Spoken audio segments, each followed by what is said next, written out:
what you want, when you want it, where you want it. This is The Mesh. Brothers in Tech is a weekly podcast focused on personal and home technology, helping provide you, our fellow brothers and sisters in tech, with some information, assistance, and recommendations. In this episode of Brothers in Tech, Brian and I compare our essential computer applications, aka those apps that we use on a daily basis and can't or prefer not to live without. Our choices are so similar, you might even think we were related.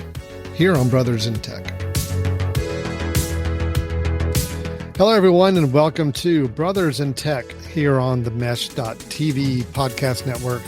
My name is Alan Jackson, and over to my right, if you're watching on video, over this way, is my brother, Brian Jackson.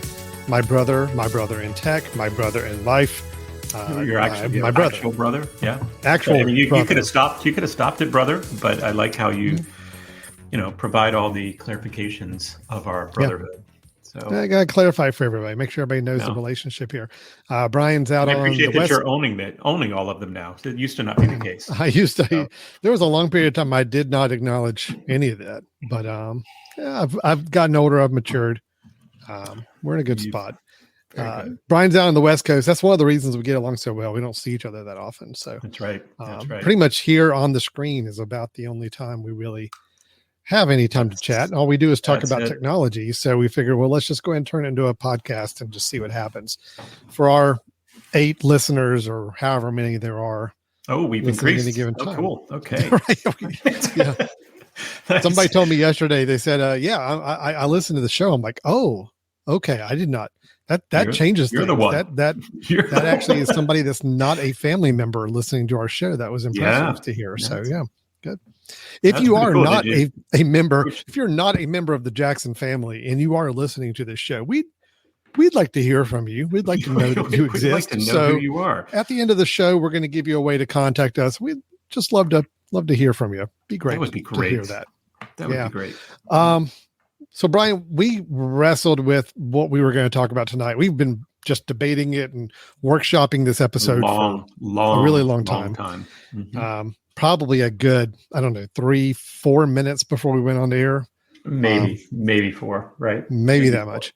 Mm-hmm. We figured what we would do, because honestly, we had a great topic all planned, and we realized we already did it like not too long ago. And that would have been really... Yeah, that was my bad. That was my bad. Look, you mentioned the topic. You didn't catch it. You mentioned it to me, and I'm just like, oh, yeah, sure, let's do that. That sounds great. And then as soon as I'm writing the notes, I'm like, this all sounds really familiar. Like, I think we went through this recently. Yeah. And because of the internet and everything's recorded and stored on the internet, you're able to look up and see that, yes, you actually did talk about this not very long ago. So we are regrouping, and we came up with, I think, a really fun idea that we're going to do that's going to dig into a little bit of more how you and I use our computers on a daily basis. So this is going to be kind of fun, I think, because we've always talked about all these topics that we want to educate people on about technology when it comes to home and personal and family technology. It's what this show's all been about. And we are constantly giving out recommendations of apps that we've started using or ones we really like. But you and I have never really traded notes on what our actual day-to-day computing life looks like the applications we use, why we use them, which ones we are using the most and for what purposes. What are those applications you and I both use that we just cannot do without or function without from an importance standpoint? So this can be a good time to kind of swap notes. And I'm curious, Brian, to see what you use and what your computing life looks like on a daily basis. And I don't know if you care about mine. I'm sure mine looks better than yours. So whatever it is that you do, I think I do that a little bit better is basically. Well, see, now we're actually going to have a basis to compare this. All right. Okay. Because before we just both lived in a world where we thought our way of computing was the best. And now we're going to be able to compare notes and know that for sure. Or not. I'm not exactly sure I want to leave that world. I like living in that world. I like living in my little bubble that thinks that I do. Your little bubble where everything is best for Brian. I understand. Well, Ellen, we did do this, a version of this with our phone, which I thought was actually kind of fun, where you and I did, what's on your home screen, right? Because of course for us, the apps on the home screen we considered the most important apps because we use them most often, right? So this is, in a way, this is like what's on your daily computer screen, and how is it that we're using the computer? I think this would be fun, but I think I want to maybe challenge us a little bit toward the end too, to say, all right, this is what we do. These are the things we use, but could we use less? And if so, how, right? How could you trim that down a little bit if you had to? Desert island sort of thing. So I think as we go through, let's try to see if we can defend what we use, and then let's see if we can figure out more efficient ways that we could do it if we had to. So I think that would be kind of interesting. Yeah, no, I think we can do that. Absolutely. I think we can. Let's talk. I think you and I, we did talk beforehand. We probably have around maybe 6 or 7 apps that we each feel like this is our daily computing life. In other words, these are the apps we use. These are the programs that we use on our computer and for what purposes. That if we didn't have these 7, we really aren't doing a whole lot on our computer outside of these 7. So I think we can start with that. And then I'd like to circle back with that challenge you mentioned as well about how can we pare that down to 1, 2, or 3 apps and still feel like we can function and get anything done on our computer on a routine basis. So yeah. And we both have them kind of ranked as well, like, most important app, most important function on our computer, down to our the 7 of the 7th most important. Not saying it's not important, because obviously it's on the list of important apps, but least of this list. Yeah. So do we want to start with number 1? And just kind of throw it out there. So. Let's start with number 1, and let's see if we're similar at all. So, okay. Do you want me to start? I'll start. Or you want to start? I'll start. You go. I'll start. Okay. I'll start. So when I really look at what I do on my computer every day, and I think about the apps that I basically have open all day long, B, I am finding the most time spent on this. And I will tell you, we use the little tool to actually analyze this for our computer. If you're on a Mac, Apple computer and Mac, there's a function called screen time. Screen time is a system preference on your preferences where it is, if you have it turned on, now you do have the option of turning it off and not tracking this, but if you have it turned on, it actually is calculating for you and showing you what applications are being used and open the most on your computer at any given time. You can look at the last couple of days or the last week or so forth. So I got validation when I went into my screen time app to see that, yes, this is the app that is honestly open and running the most. And for me, it is email. I know we did a whole episode on email a while back talking about the importance of email. And yes, I know that there are moves to move away from email as such a core communication hub for us, but I'm not there yet. Email is still my bread and butter. And I have an email client. I've talked about it on the show that I've kind of had to bat around with a couple different ones due to some technical issues I was experiencing on some, but I have circled back around and I am back on Spark as my email client. And email is it's my jam, is really what I could probably feel like I've spent about a third of my day just in email. For me, email is yes, of course, it's a way to receive and send messages, but it doubles a little bit sometimes as my to-do list. I kind of get things in and I have some folders I can store things in when I know that these are things I need to address or work on. Kind of becomes my little focused area of having certain things rise to the top of importance to make sure I'm addressing those and reading those. So yeah, email is my number 1. It is my most critical app for me using on a daily basis. And Brian, I'm going to guess, because I know you were a little back away from email, maybe a little bit more than I was. Is email your number 1, or you got something different for number 1? Yeah. So interesting. Mine is Flappy Bird. And I don't know. I can't make it through the day. No. I actually debated on whether to say mine was mail or a web browser. And those were very close together in terms of, especially recently. So as I'm sure you are, your usage probably goes through cycles depending on, this week is heavy on a certain thing and other weeks heavy. Me especially, the last couple weeks have been advising time with my students, which means we're pulling up their programs through the web and looking at, all the things that they need. So I had a huge amount of time spent with a web browser open, and probably more than I would normally like. But I went ahead and put that as my number one, just because I think that is one that I'm not sure I can get by without. It's the way I interact with lots of things, whether it be, Google Documents, or whether it's looking up information from the university and all that sort of stuff. So I'm going to actually, I'm going to just throw a wrench in there and say that the web browser for me is number one, and email being number two. Now, of course, I'm looking back at my last couple of days, and if I look today, both of those were about equal in the amount of time that I spent on them.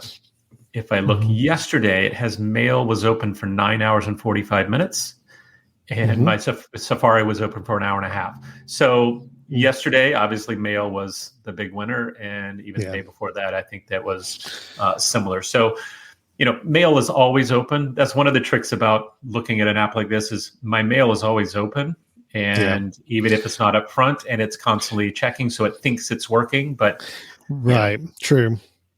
So I would say I'd say they're pretty darn close in terms of the amount of time that I'm actually engaging on material in both of those. So what web browser are you finding yourself primarily using? Yeah. So, a couple of episodes ago, I talked about Firefox as a pick again, right? An app that's been around for a long time that I'd started using again. And I purposely brought it up saying that it was great that you could log in, sync across devices, and you could go and log into anything on Firefox, and all of your content is there. And since that time, I've kind of bounced back to Safari a little bit, just in the last week or two, mainly because of passwords that I all had synced up through iCloud and all of that. I started realizing that not all of those were over into Firefox. But for me, Safari and Firefox are the two that I use. How about you? Is there particular use cases where you find yourself using one or the other? Yeah. Well, I would say, like I said, the saved passwords, which Firefox can do, but I noticed that, for example, when it's time to pay bills, and I'm logging into lots of different accounts, then I realize, oh gosh, I don't have these saved in Firefox. So let me just jump back to Safari, where I have them all saved. I can fill in the data much easier, much quicker. I can use my fingerprint to do all of that, which of course you can't do with Firefox. Firefox, if I'm going and, as I said before, teaching on campus into different locations, I'm using Firefox all the time, because that's the one I know I have my bookmarks saved across, and it's easy. It's cross-platform. So I'd say on a normal day-to-day, Safari is probably a better fit until I move over and maybe try to save more passwords within Firefox. But there is, some real efficiencies that Safari brings when you're on a Mac, in that if you have not only passwords, but you have, autofill things, you have connections with, for example, many of you may have noticed that if you're on a Mac and you are on a site where it asks for a code to be texted to you, well, if you're on your Mac and you have messages up in the background, it will actually show up as, oh, we just saw a message come in and it's got this code. Would you like us to enter that code in? And I realized that, again, with paying bills and things like that, which are always asking for some verification, again, I don't have that on Firefox, and you can't get that on Firefox. If you're on Firefox and it says enter in your code, you then have to go and actually remember the code, type it back in, like, of course, they would like you to do. But there's a lot of efficiencies that Safari can bring that Firefox cannot for me. So, but you pretty much have both browsers at your disposal, and you use the one based on both at my dock. which purpose you need, and so forth. Yep. Well, I tell you, so my number two is, you mentioned your number one was browser, then followed by email. So my number two is my web browser as well. And I am a Safari user. So I am gonna pitch for Safari. I say Safari is probably 80% of my web browsing activity. And it's because of what you just mentioned before. It's the synergy. It's the integration with everything else. The fact that my passwords are already there. I can unlock them with my fingerprint on my laptop. So well integrated with other apps and services on the Mac. So is it the fastest browser? Not really, probably not. Is it the most full featured? Not necessarily either. But the fact that it's so just easily integrated for me makes it's kind of my default browser. Yeah. But I will say Google Chrome, I use that other 25% of my browsing time. And it's mainly because there's 3 or 4 applications that I use that are web-based applications that will not work on Safari. So I do keep Google Chrome around for that purpose. YouTube TV. If I wanted to watch YouTube TV on my computer, can't do it on Safari. So I have to have Google Chrome open to watch that. There QuickBooks Online. I use QuickBooks for a lot of my accounting work, for financial management for my companies and all. It'll work on Safari. It's just very buggy, and Chrome is a lot more stable with it. So I keep it on Chrome. So again, Chrome I use for very specific applications and purposes, where Safari is kind of my default. If I want to open up a browser, I click on Safari and I go. But combined, web browsing is kind of my second most popular productive item on my desktop computing. Yeah. So yeah. Now you mentioned, that makes sense. Yeah, you mentioned mail as kind of your number 2. What email program are you using at the moment? So I'm using actually the built-in mail, and of course, I'm someone who pushed you originally to go outside of mail, and I think kind of led you to Spark where you are now. But so I've kept with mail, and it's because of one reason. Mail works seamlessly with my university's email system. And there's one very specific thing that happens, and it doesn't work on Spark, and it doesn't work on a couple of other of those unique email clients, which is utilizing the university's directory. So for example, if I pull up in mail, pull up a new email and I start typing names, it will go ahead and search all the names in the university system as well as my contact list. So if I said Alan, of course you'll come up first because it thinks you're very important. But then as you go down, I can see all the Allens in the university system as well. And that's automatically there for me to scroll through. And for me, given that I work with students all the time and I don't have them in my contact list, and if someone says, hey, I need an email, I can start typing their name and not have to go and do a directory search somewhere in order to be able to send that email. Spark doesn't do that. They don't work very well with our directory system. If they did, I would be right back to it. And I guess I need to to check that again, because we have changed our backend system recently, which may help that. But that was a big, that was just a huge loss when I'm typing an email trying to remember, I need to send it to, it's Johnny someone. And now realize, well, they don't populate. So I have to go and do another search somewhere else in a different app, in Contacts app or something like that. So mail allows me to do that. Like I said, if another one was able to do it, like Spark or one of the others, I would be using that because I love the features that Spark has, the snooze feature and other things that I tend to use even on my mobile. But unfortunately, can't do it with mail. So for me, it's mail. And Alan, you correct? You're still using Spark? I am. So Spark is working good for me. There's my light back. Spark is, I've still got one issue with Spark. I have continued to talk with the people in charge of the Spark app about my concerns because I think I mentioned to you a while back that I was using this app. I love it. It's the best email app I've got. However, it does allow you to snooze emails, meaning you tell it you want to have an email leave your inbox and come back at another time you specify, because you don't need to deal with it right now. If I get an email that says, hey, reminder, there's an event going on Thursday night, like, well, I don't really need to be reminded about that until Thursday morning. So just go ahead and remind me Thursday morning instead. The problem with Spark, I've noticed, is that I have still some random emails I will snooze that will get, even though I'll snooze them to a particular date and time, when I go look for them later in my snooze folder to make sure that they're there and that they are going to pop up at the right time, they've been relabeled as someday, which means they're never going to pop back up in my inbox. And that has happened on occasion, and it's not just me. Other people online have said that they've had an issue with it. I tried other email apps, and I just could not find anything I liked as much as Spark, and I gotten so used to Spark already. I bit the bullet and came back. I just have to, unfortunately, every day I go into my snoozed mail folder, and if I see one got tagged as someday, I go in and re-snooze it, which is a pain. Yeah. I'm really hoping that gets fixed soon, but I had to just weigh it between other email programs I had, and Spark still had everything I needed otherwise. So, yep. So that's good for me. I don't have the university system or any kind of network I have to connect into with the directory at all. So I don't have that limitation like you do.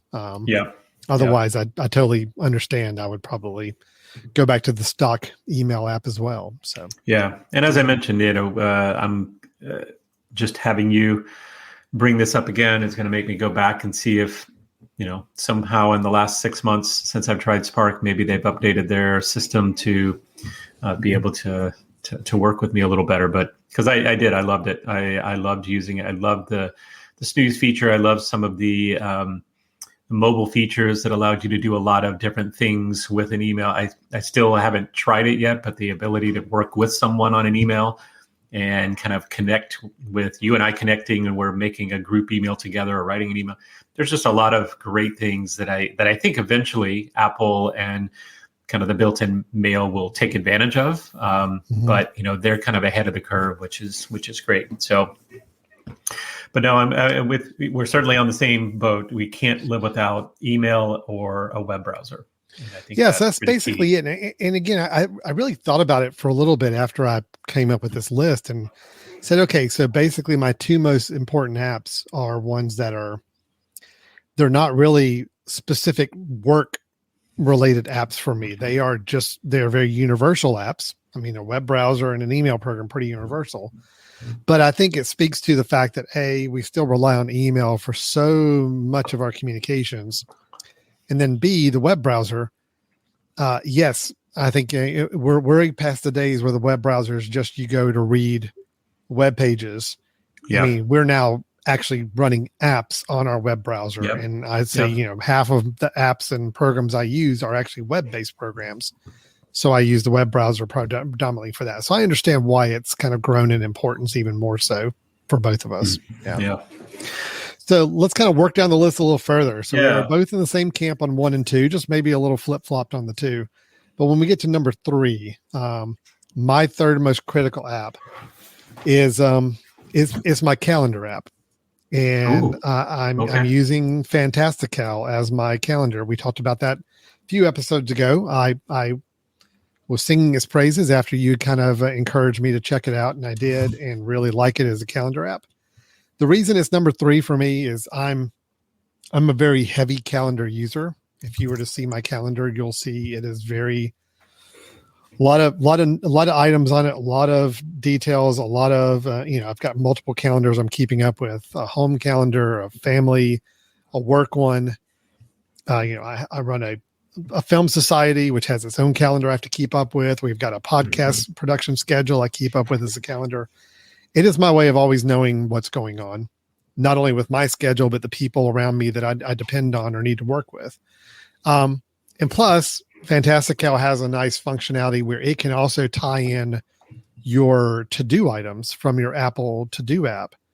So the idea being that if you have any to-do items on your Apple to-do built-in stock to-do application, it can actually bring those into the calendar. If you have like a due date for that to-do item, it'll actually show it on your calendar for that day as a item for that day, which that's the first time I've seen a calendar really do that and make sense the way it does it. So overall, can I live with my calendar like on its own? No, it's dependent on a lot of other things for me to get things done. But when I look at truly like what I spend a lot of time in and planning my days and managing my workload, and calendars pretty heavy use for me. So and Fantastical has been really nice to use. It's a little sluggish. Isn't it? Yeah, it is. It's a little sluggish on my laptop. I'll give you that. But part of it probably is my laptop's getting pretty old. But I have noticed probably the sheer number of calendars I have on it and items, and then trying to flip through days, I notice gets really sluggish. And I'm due for an upgrade on my laptop, and maybe that'll help fix that. But that's my only drawback on it, is just sometimes trying to scroll through days up and down in a day, or drag items to another day is really, really slow for me. It gets a little sluggish and a little frustrating, but otherwise it's a great app. It's a great app. No, it is amazing. It's an amazing app. And I appreciate now that 2 of your top 3 apps are apps that I got you to buy into. So that's I'm true. Pretty proud of that. True. Pretty proud of no, that. You're right. You're right. Spark email program and Fantastical are both ones you kind of encouraged me to check out, and I'm glad I did. And scene. Yes, that's all we can do. We just stop. No, actually, I use Fantastical and have been for many, many years. And I put it down as my number 4. Okay. Even though I would say I shudder to think of going through the day without using it, and it's incredibly helpful. But for me, number 3 is, and I'm kind of grouping Microsoft Office all into one. And I know that there's different apps in there, Word, Excel, PowerPoint, but I use all 3 of those every single day and in probably equal use for work. And I'm not necessarily proud of it because I would love to, maneuver to maybe some more creative uses like using Pages and Keynote and some of the things that can be a little bit more visually appealing.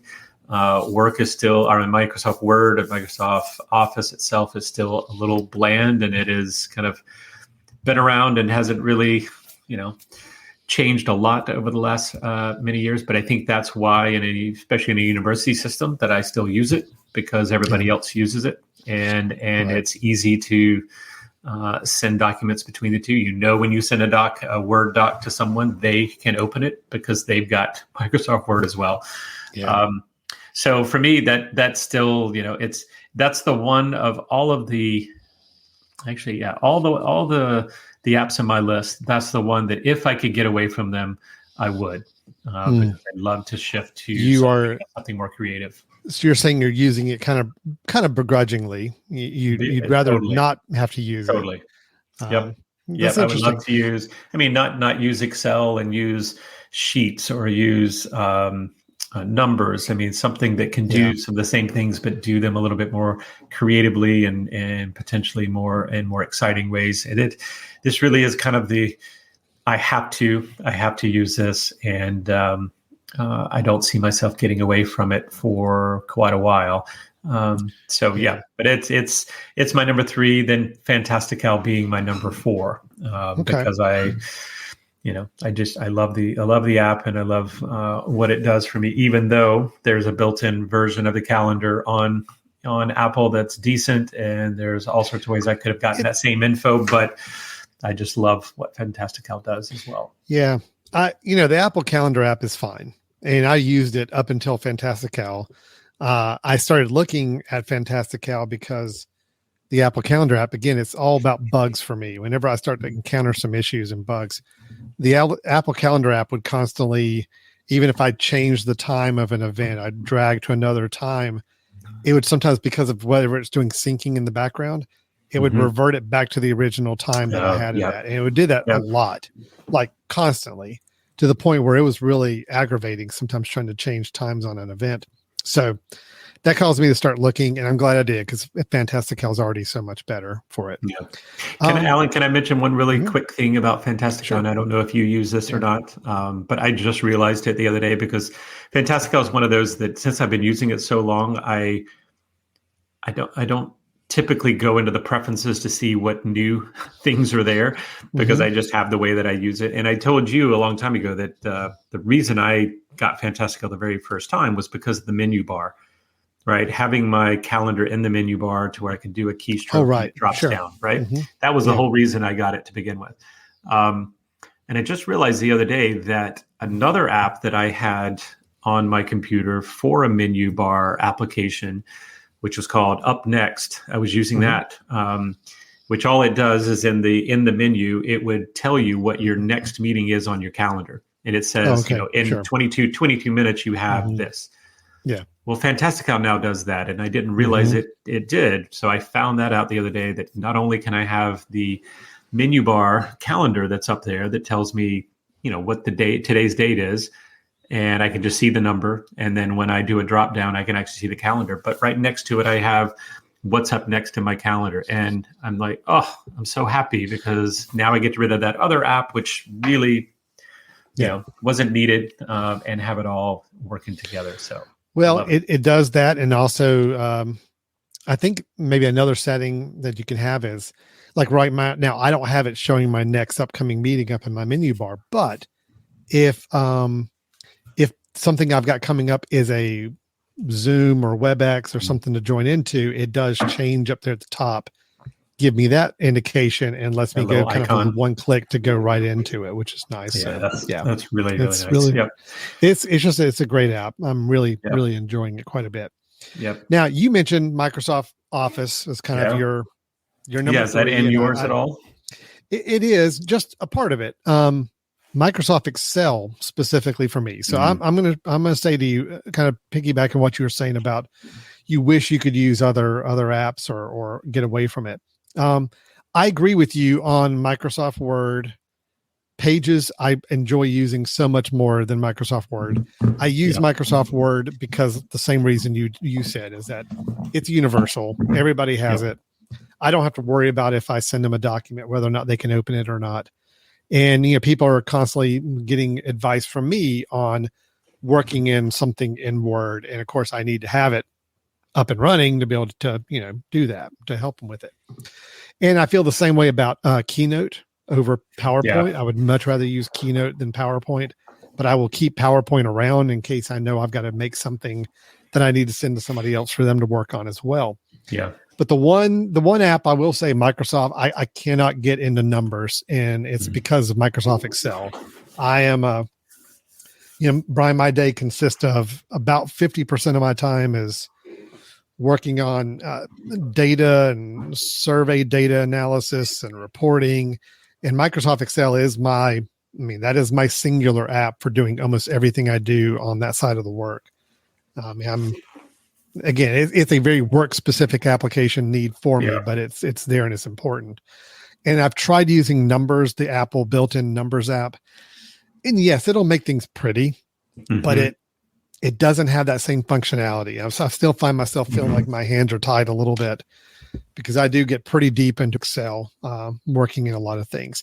For me, Excel, sometimes it doubles as my word processor. Sometimes I will use Excel to put together what you may consider to be a Word document, but I just need it formatted in a way that's a little more grid and a little more control over how things are formatted. And I feel like I can do it better in Excel sometimes than I can Word. So Excel, I was surprised how much I use it when I looked at my stats, but it's pretty heavy use on my computer. So I could probably do without Word and PowerPoint if I had to, and just use the built-in Apple apps and be fine. But Excel, I don't see how I could get away from that. It's Numbers has still just not come around, or even Google's spreadsheets, Google Sheets.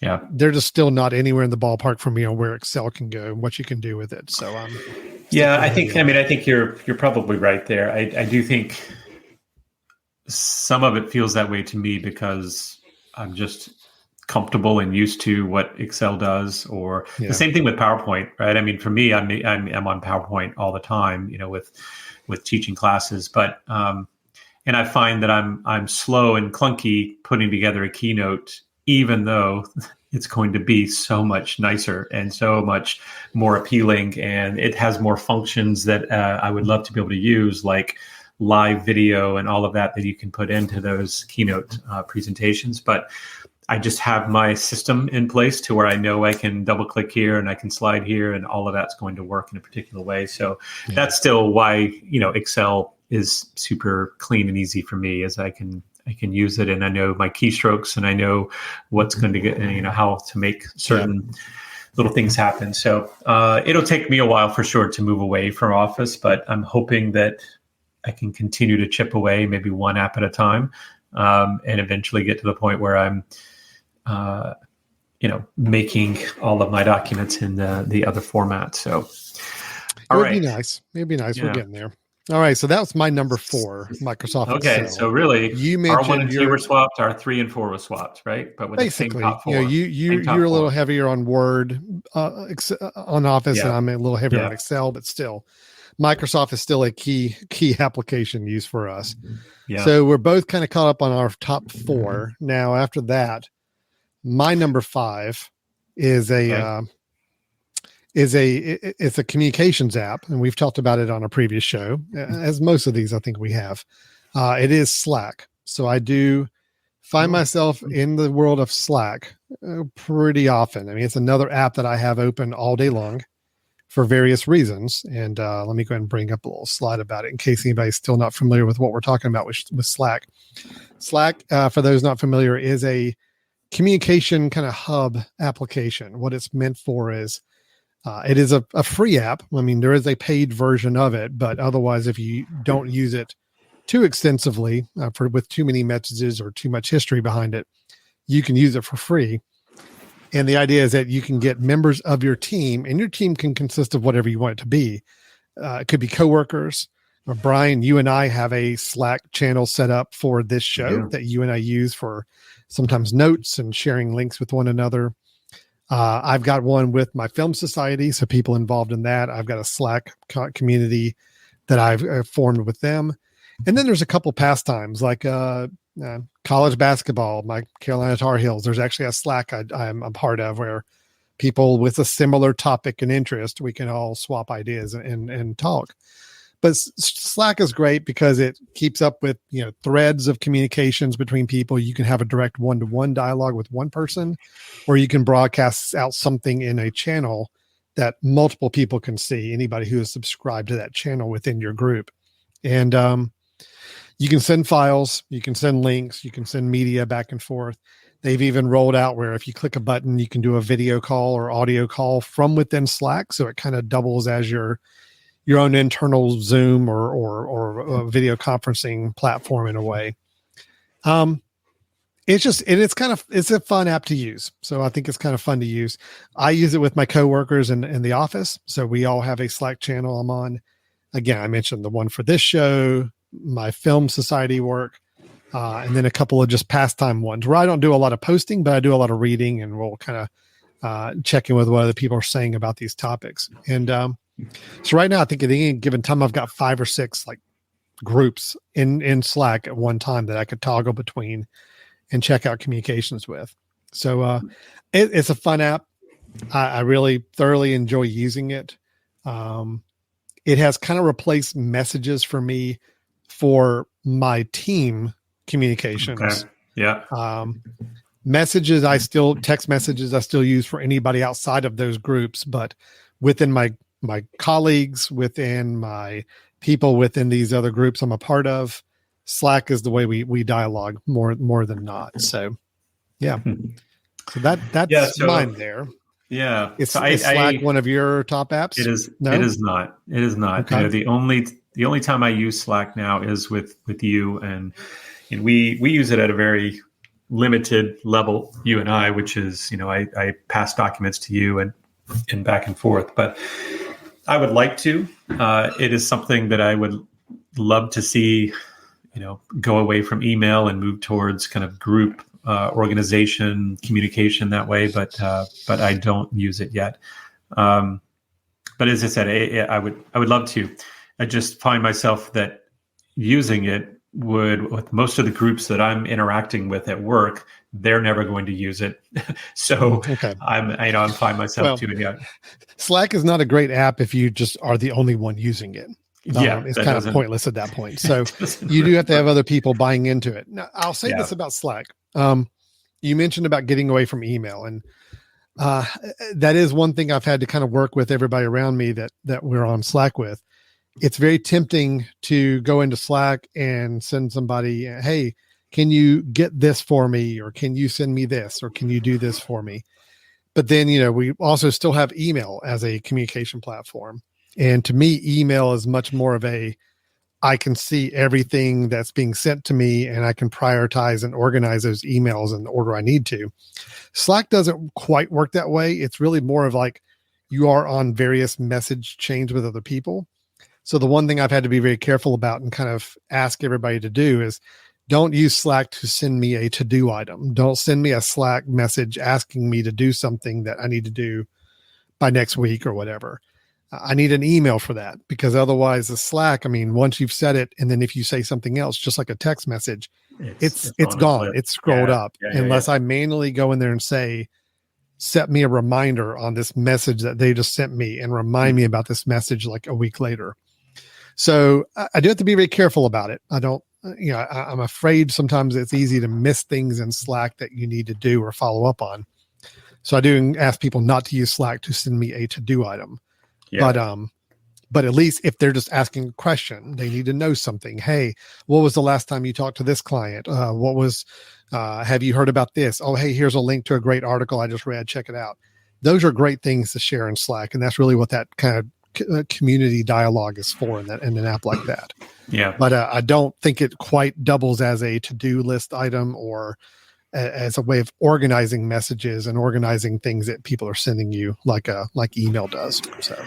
Yeah, let me just make a quick plug on. It's not an app, but it's and I use it's an app on my phone, but it's not an app on the computer. It goes through a website. But I do a very similar thing with GroupMe, and GroupMe is a website that allows you to cross-platform, basically send messages to a large group of people, and you can have that stream of messages continue to go. So it's your messages app, but it's messages that are really geared towards, groups and teams, right? Kind of GroupMe. And, I started using that when I started coaching again, because with my players, then it would get to them with a notification pretty easily, but I had one for the coaches, one for the players, one for the coaches and the players. They were just different streams that were always available. And I didn't want to have to continue to look for through my messages list of all the messages to try to go back to that address and all that sort of thing. So, and they were already using it. It's a kind of a clean. It's also nice to be able to work with people that maybe you don't want on your cell phone all the time, that you can still kind of turn on and off when you want to receive messages from these folks. So I think it's a different way. It's not like Slack in that it's not built for websites and documents and that sort of thing. You can attach things, but it really is strictly just, messages to a large group that can be done in a couple of different ways. So I use that as probably a similar way that you're using Slack, but maybe might be helpful for some people, especially when you're going cross-platform messages and you want to keep them off of your text message stream. I had never heard of that app, so great call on that. I'll have to check that out. Yeah, it's interesting. So I'll give you my number, since Slack is not in my list at all, but I'll give you my number 5. Yep, your number 5 app. Yeah, and so this is for my task, keeping my tasks straight, and I use an app called Things. And Alan, I know you and I have talked about this before. I think you've used Things before. I think we're on Things 3 now. I think version 3. But this is, I will go ahead and say, I'll be completely upfront that I use it, and I don't use it to its capabilities. It has a lot of capabilities that I just don't use, and I wish I would focus myself to be able to use it. But I use it strictly as a to-do list. But I like the fact that this to-do list can integrate with lots of other things on my computer. So what this is Things is, I'll pull up this and have this on my computer all day long, just as a window in the background. It is anytime that I have something I need to do, I'll go in, click, say plus, add a note. This is what I need to do. And right underneath it, say, when do I need to do it? And I can click one button and see a calendar and click and say, I need to do it on that day. And then it goes away off that today list. And then it'll come back in on whatever day I ask it to. Has a checkbox. Once I check it off, it comes off of my list. It's just super simple. But what I like about it compared to some of the other to-do lists is that it has some sub-bullets that you can have. Let's say that I have a project that I need to make sure I'm working, but the project has 5 different components. And well, I'll give you an example. I have some research students that I needed to read and grade their proposals, and there's 5 of them. And so grading proposal was my to-do. And then when I click on it, it drops down a checklist underneath of all their names, so I can check which one of them. And then, of course, it doesn't all go away until I knock them all out. Sure. But what's probably really cool about this one, and I don't use it to the extent that I should, but anything else that I'm doing on the computer, like if I'm on an email and I see that email needs to be related to something that I need to do in the future, there are ways to have kind of a keystroke in other apps where, for me, I think it's a Shift Command T, and it pulls up a little floating window that says, okay, let's make a to-do list or to-do that's based on this email. And it has a link that it embeds within the to-do that takes you back to that email. So now I could have in my to-do list, do this particular thing. And in order to do that thing, I need to go back and look at that email. I can click on the link within the to-do and it takes me back specifically to that email. So, there are little things that I've gotten really used to using with it, and it's clean. And I like the fact that it's, an app that's on my phone, it's on my iPad, it's on my computer. It all syncs up across apps. Now, you can do most of this stuff with the built-in reminders app within Mac, but not to the extent, right? Not to the some additional. Not features. To the extent. No, when you talk about having to-do items with sub-bullets underneath it, you can't really pull that off in the stock reminders app. Also, one thing I know Things does that I really liked, and the to-do app I use now has the same functionality, is I can have different kind of focus areas. So, for example, if I want to put something in a kind of a grouping for home items, I can have my own set of to-do items and list within the home area, but I can have a whole nother grouping for work, and just really keep them kind of separated. I know you can create separate to-do lists in the Apple Reminders app, but I just like the idea of having it kind of all under one umbrella. It's like, all right, I'm at home, so I only need to look at anything in my home universe of to-do items. I don't want to see any of my work ones, and vice versa. So it is kind of nice. It gives you like 3 or 4 levels of grouping, which is where I think it really excels as a nice to-do app. So yeah. So that's big. That's important because it's on my computer all the time, and that's what's keeping me organized. Sure, it is an honorable mention for me. Not Things. I use one called To Do, which is the number 2 DO, but its functionality is very, very similar to Things. And I use that is my number 8. If we were to go to 8, it would be up there. My problem is I don't use it as effectively as I should. Unfortunately, a day will go by and I did not open the to-do app, and I have to go back and change everything to reflect new due dates. And that's never fun, and it gets me frustrated, and that's my own doing. So I've got to get better with that. All right. So that was your number 5. That was my number 5. That's your number 5. Yes. That's my number 5. Mm-hmm. Right. Well, let's go ahead and I got to get into one that I know you're not going to have, and I'm not going to spend a lot of time on it because it's a very specific for me work-related app, but it is one I am in every single day and using. Let's see where I've got it here. I know I've got it somewhere on the. Yeah, so here it is. So I mentioned that half my day is spent on data and analysis of data and reporting and so forth. The other half the day is working in video. I shoot, record, produce video for a lot of different clients or for projects I'm working on. And Final Cut Pro is the app for me that I use. It is a more pro level app for video editing. I don't recommend it for anybody who just wants to do casual video editing. They just want to take home movies and edit them together. There are some great, more consumer level apps for that. Even Apple has one called their iMovie app, which is a great app. It works beautifully for people who just want to dabble in editing. But for me, I do have to have a little higher capacity to work in. But this is honestly up in my computer 6 hours a day, running or doing something. So whether I'm editing this show, putting together a video version of this show, whether I'm producing some things for some clients, or we just finished recording some events and I need to edit them down and put them back up on YouTube. So Final Cut is my jam for that. And this, I love the fact that, this is an app that, Brian, used to be over $1,000 years ago. And it used to be you plunk down $1,000 and then there would be an upgrade every couple years, which was the upgrade would cost a couple $100. Crazy.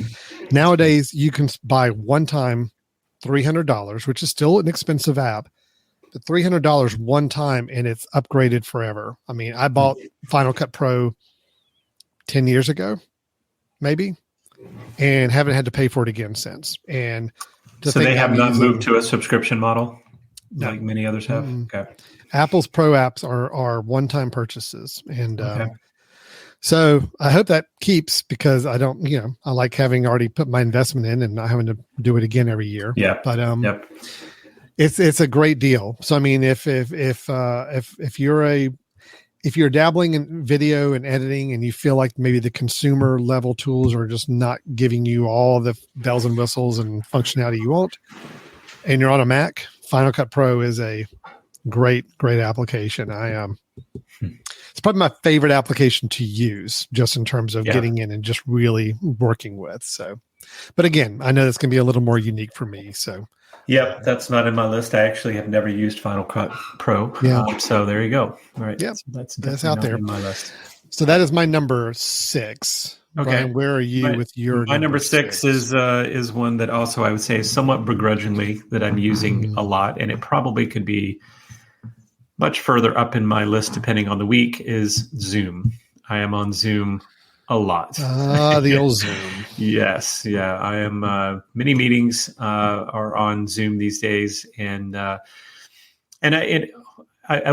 say begrudgingly, but I also say I'm very, very happy with the fact that I have Zoom. And there are, I think it works really well. I think they've done a nice job of continuing to update and stay current and making sure that they're squashing bugs. I think it's begrudgingly, it's just about being on video conferencing in general. Right. I was going to say the problem, I'm with you. Zoom is actually my number 7. So that's going to be the last one I'll bring up as well. And I'm with you. I don't think the problem is Zoom. The problem is just that we're having to do video conferencing and dealing with the inherent issues that come along with video conferencing on its own. But I tell you, of all the platforms I've used, Zoom is still, to me, the most reliable.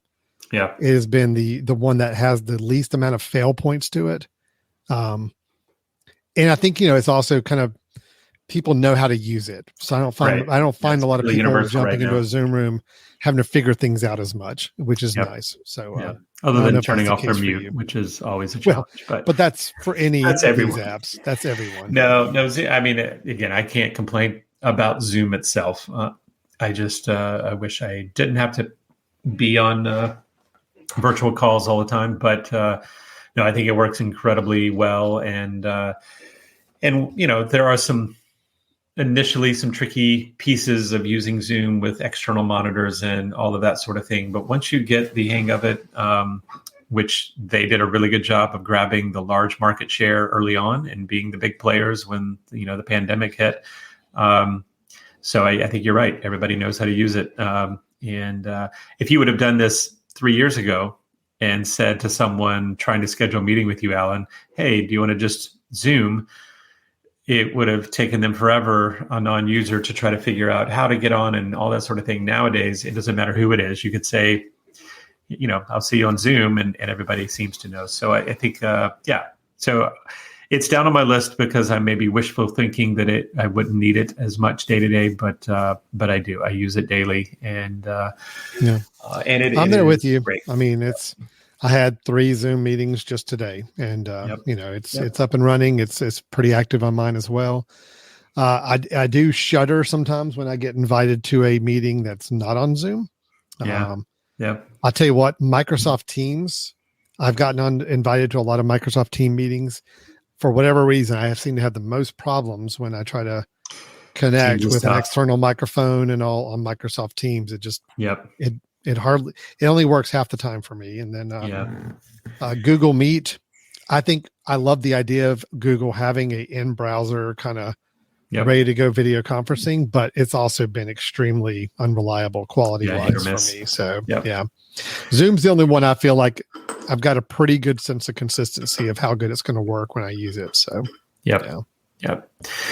let's see. I'll go the next one. Last Alan. one. Yeah, my last one was a little tricky in that I don't necessarily have to have it up on my computer, but I really like having it up on my computer, and that is Messages.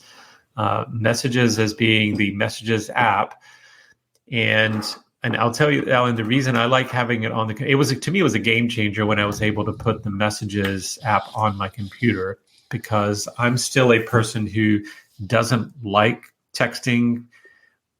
Finger typing. You don't like the annoying. Just finger texting. Mm-hmm. Yeah, I do it, and I do it quite a bit throughout the day if I need to, if I've got my phone on me. But the ability to, I'll have some, Alan, where I'm away from my computer. Yes, I see a text come in, and if I know that I'm going to get back to my computer in the next 10 or 15 minutes, I will hold off and I will answer a bunch of texts that way, because I'd much rather type on a keyboard than I would type on my phone. So the ability for being able to actually say things appropriately, see it appropriately without having to strain my eyes to see what's on the phone.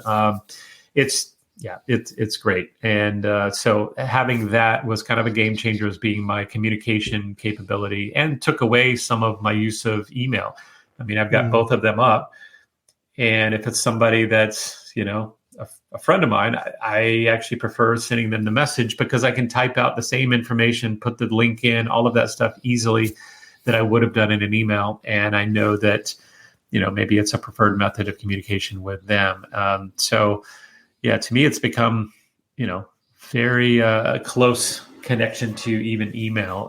Email is certainly more work-based, obviously, but Messages for me is anything outside of that, as long as I have it up on my computer to where I can use my keyboard and I'm not having to just type with my fingers. I enjoy it. So the Messages app on the computer has been kind of a game changer for me.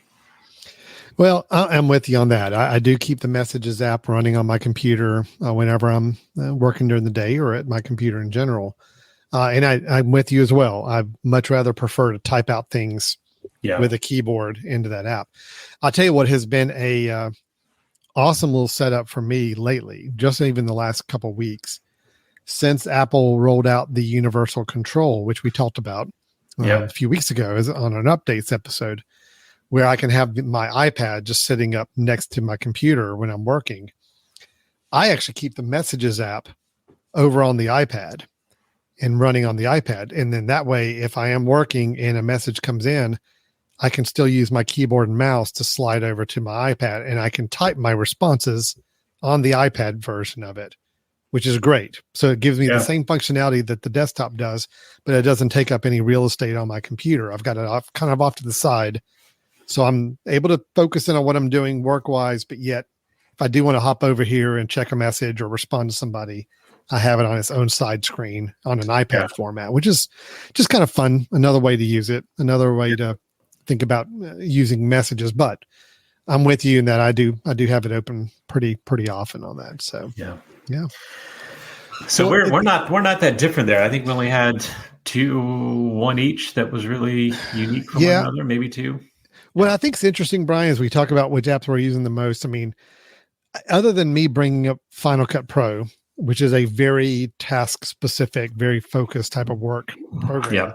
Everything else is either about communications, email, Spark, Messages, Zoom, all that. It's all about communications, or it's very general, broad, like web browser, to use for things. And it's interesting that that's the apps we still find ourselves using the most. I don't know. It's just interesting. I wouldn't think, web, again, like I said, years ago, I don't think anybody would have said that the web browser would be one of our number one productivity and kind of useful apps, but nowadays it is. Sure. No, if you asked me 5 years ago, even, I would probably have it down at 4 or 5 on my list.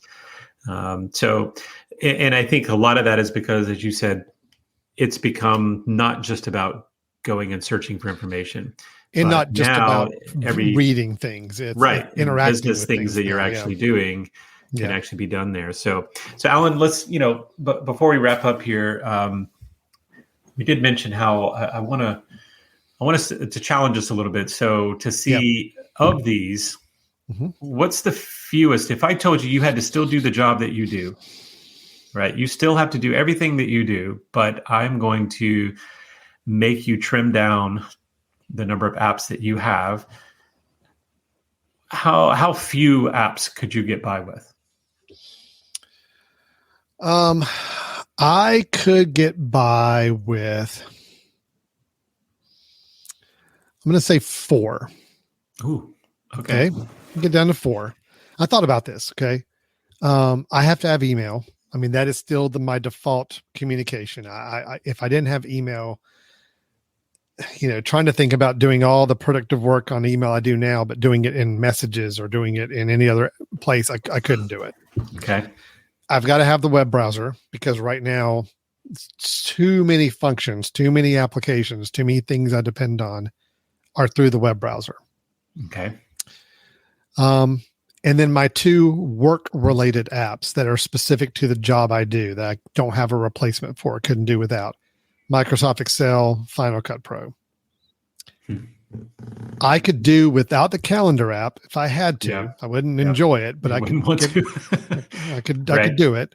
Yeah. I could do without Zoom and just tell you that, nope, I'm only doing phone calls and I'm only doing in-person meetings. I'm not doing any Zoom calls.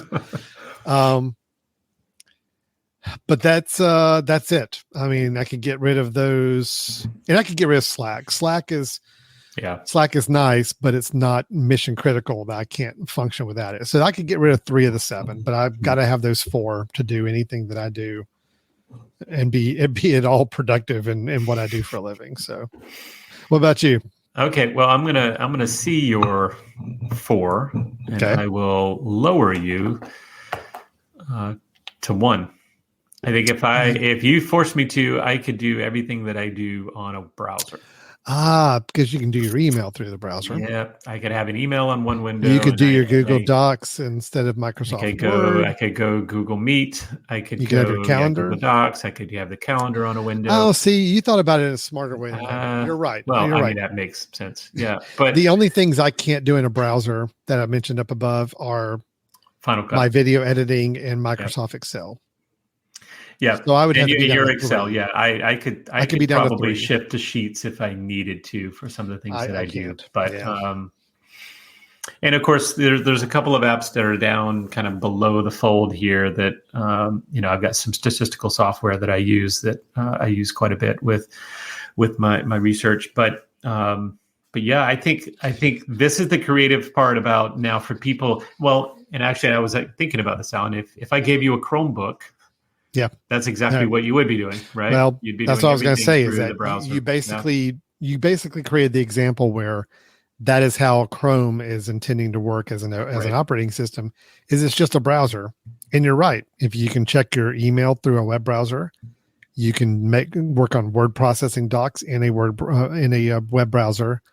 You can have a to-do item functionality somewhere in a web browser. You can do video conferencing within a web browser. Yeah, so it's like. You're right. You basically have described what the Chrome OS that a lot of students are using for with laptops that are provided to them by the schools are all based on that Google's Chrome OS, which is just a browser running on a computer, but the browser gives you a lot of that capability. So you're right. Yeah. And you know what, Alan, all of those things could have been done 7 years ago through a browser as well, but not nearly as efficiently as they are now. When the browsers, the HTML started allowing drag and drop and all of these things that make it feel like a normal app, like you pull up a web or you pull up an email on the web browser now, and you can drag things into folders and all of that, which before it was, okay, I'm going to click on this. It's going to bring up a new window. I'm going to have to do that. It's, once that started happening, I started realizing it's not the worst thing in the world if I'm stuck or if I'm stuck on someone else's computer and need to go through their web browser to get to my email, to my things. And think about this. I mean, we've talked in the past, Brian, about kind of a perfect world computing scenario where it's almost like the computer is, it's more of whether your phone is kind of, or your portable device, you can come up and dock at a computer, and then all of your files, all of your everything of yours, doesn't matter what computer you go up to, it just, everything looks the same once you pop in your phone and you dock it there. Well, the web browser is kind of that same functionality. If you can log in to your web browser, log into Chrome, and Chrome knows all of your settings, it knows all of your bookmarks, it knows all of the places, your passwords. So then you've logged in on somebody else's computer. You can get kind of close to that kind of idea. So you're right. The web browser does kind of change the game on that for us. And again, I just can't do high-end data analysis work, and I can't do video editing on a browser. But otherwise, you're right. I could do everything else. Yeah.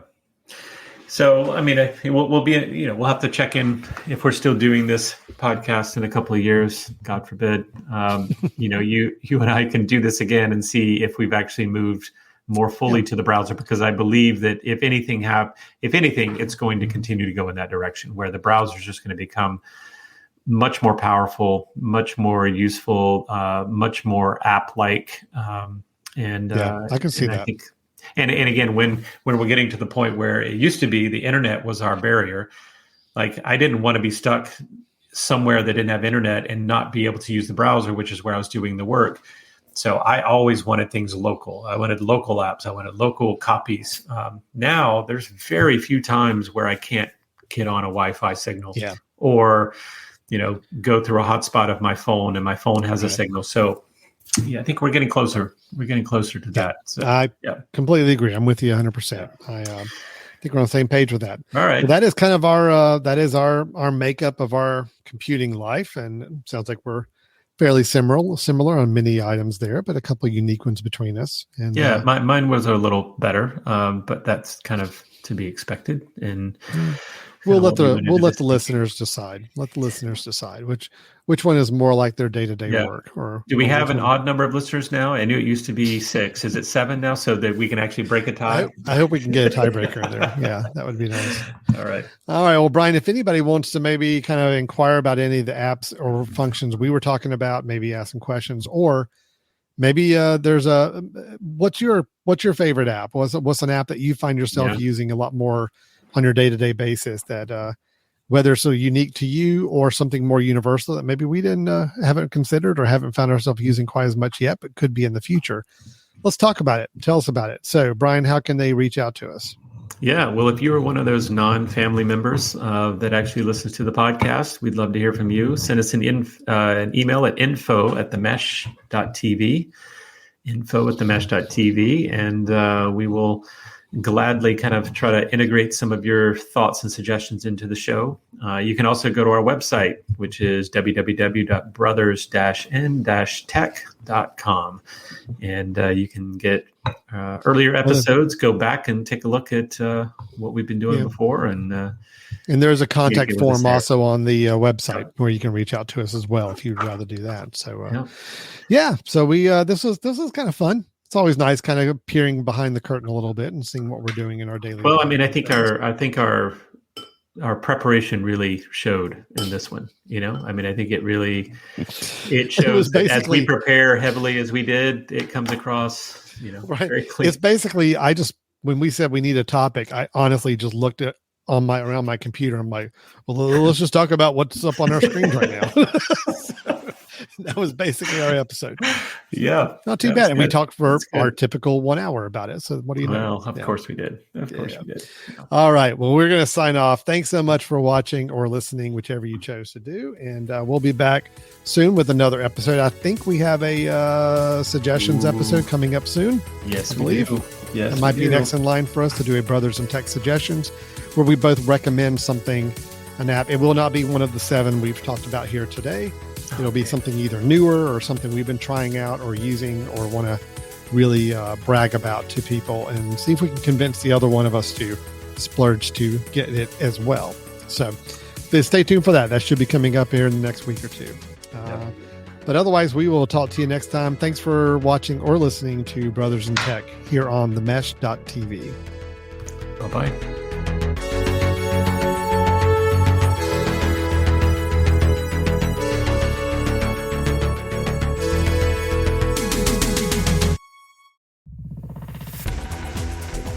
You've been listening to The Mesh, an online media network of shows and programs ranging from business to arts, sports to entertainment, music to community. All programs are available on the website as well as through iTunes and YouTube. Check us out online at themesh.tv. Discover other network shows and give us feedback on what you just heard.